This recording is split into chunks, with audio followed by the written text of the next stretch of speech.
poin lainnya disampaikan bahwa 21 lagi-lagi bukan aksi puncak, tapi silakan 21 lah bukan aksi puncak. bukan, tapi silakan teman-teman mau sebelum 21 mau setelah 21 menggelar demonstrasi itu silakan gitu. Nah, Karena kita sebut ini artinya kan festival demonstrasinya banyak. Tapi Banyak. puncaknya yang gede itu 21 bukan. bukan akan terus karena kita menyebutnya ini sebagai tahun perlawanan gitu. Tidak hanya sustainable development goal tapi juga sustainable activities atau sustainable movement. Betul. Pergerakan yang terus menerus ya. Bagi anak muda mengkritik rezim harus jadi gaya hidup.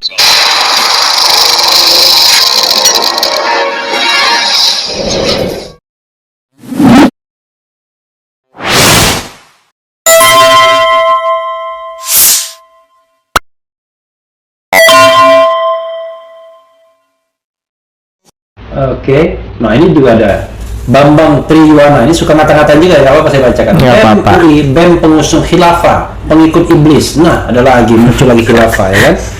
Karena gerakan-gerakan ini dianggap gerakan khilafah, Iya. ya kan. Jadi khilafah, ekstremisme, radikalisme, kemudian apa lagi? Kadronisme, ya kan. Nah itu, terorisme terakhirnya, silakan. Tuduhan-tuduhan seperti ini. Yaitu polarisasi yang coba dibuat lah kalau mahasiswa atau anak muda kebal dan juga tidak peduli dengan tuduhan-tuduhan seperti itu. Justru kita lebih alergi, lebih geli, lebih takut jika kita dituduh sebagai pro Jokowi gitu. Itu lebih satu tuduhan yang menghina bagi kita gitu. Jadi kalau dibilang pro presiden, pro Jokowi malah menghina. Iya. Oke, karena mahasiswa harusnya memang stay away dari kekuasaan. Betul. Ini luar biasa. Sahur, belum, masih lama. Masih setengah 2. Ya kan? Oke, 21 April 2022 kita hitamkan Indonesia dan menggunakan baju hitam. Hitam adalah warna kemiskinan. Kedukaan. Ya. Tapi itu sudah disepakati ya? Masih jadi bahan obrolan karena masih baru iya. ya. Jadi sobat RH sekalian, itu belum disepakati. Jadi siapa tahu disepakatinya baju putih ya kan? Tapi nggak jadi persoalan juga bang kalau bisa warga pada pakai baju hitam semua, nanti salah, pasti semua juga jadi pakai baju hitam karena kita pasti mengikuti apa yang menjadi keinginan masyarakat luas gitu. Teguh Santoso, the next leader. Jadi jangan takut down, ada downnya, down gitu ya. Presidential threshold 0% ya, saya nitip lah yang itu ya, gitu. Bang Refli suruh Pedro berdiri di depan, nggak ngerti maksudnya pas demo ya. Kemudian banyak sekali pokoknya yang jelas. Sekarang kita sudah ditonton 3.143 orang yang masih nonton dan orang-orang insomnia ya, enggak juga ya, mereka beribadah sambil mendengarkan RH Channel. Pedro, ingatkan saya kalau seandainya ada yang belum ditanyakan dan belum disampaikan, silakan. Apa? Apalagi ya kayaknya udah cukup sih. Cukup ya? Iya. Jangan nanti waduh saya belum disampaikan itu. Sudah semua disampaikan. Sudah semua disampaikan.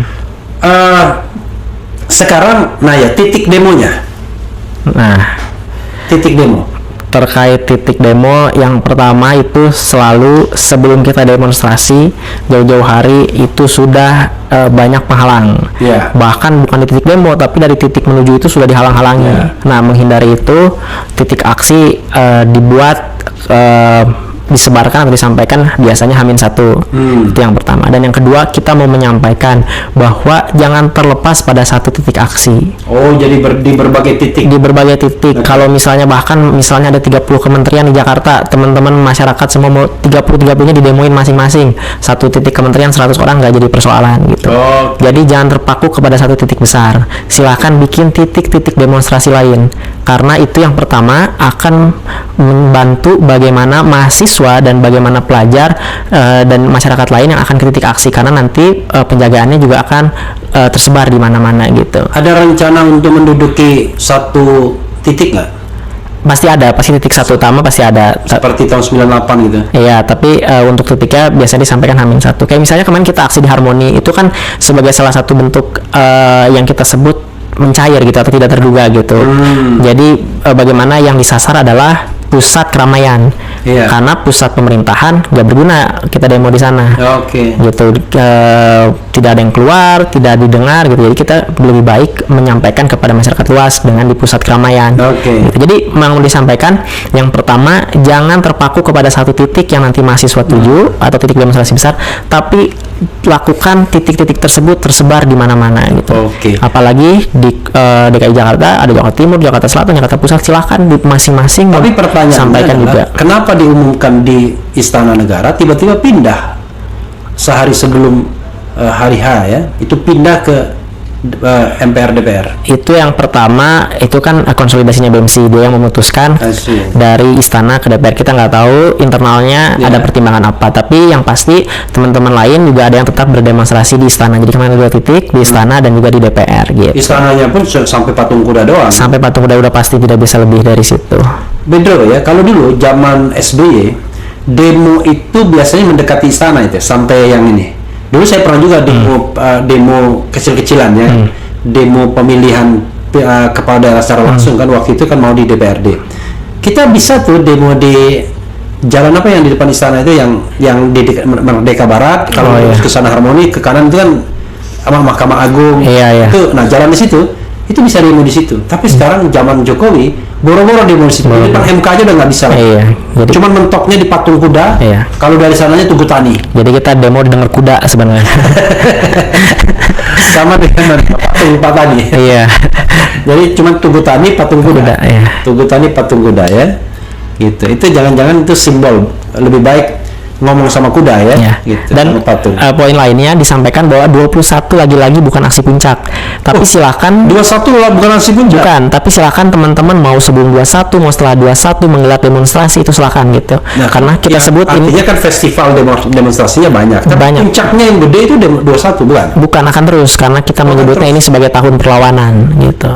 Jadi silakan berdemonstrasi setelah atau sebelum itu, dan yang ditekankan adalah jangan melihat Jakarta aja gitu, bahwa teman-teman di daerah di luar Jakarta silahkan atur barisan konsolidasi masing-masing kelompok untuk berdemonstrasi di daerahnya gitu, tersebar. Dan yang fakta yang mau disampaikan, sejak 1 April sampai 11 ini ada 28 kota yang sudah melakukan demonstrasi, dan itu ada yang bahkan 1 kota sudah melakukan 3 demonstrasi, dan itu terus berlanjut. Nah, itu yang harus kita lakukan, bahwa gerakannya harus berkelanjutan gitu, jangan sampai satu titik pecah, tapi harus terus berkelanjutan. Jadi ada tidak hanya sustainable development goal, tapi juga sustainable activities atau sustainable movement. Betul. Pergerakan yang terus menerus ya. Bagi anak muda, mengkritik rezim harus jadi gaya hidup. Saya merasa kok ada yang disimpan oleh mahasiswa yang tidak dikatakan. Anda merasa nggak begitu?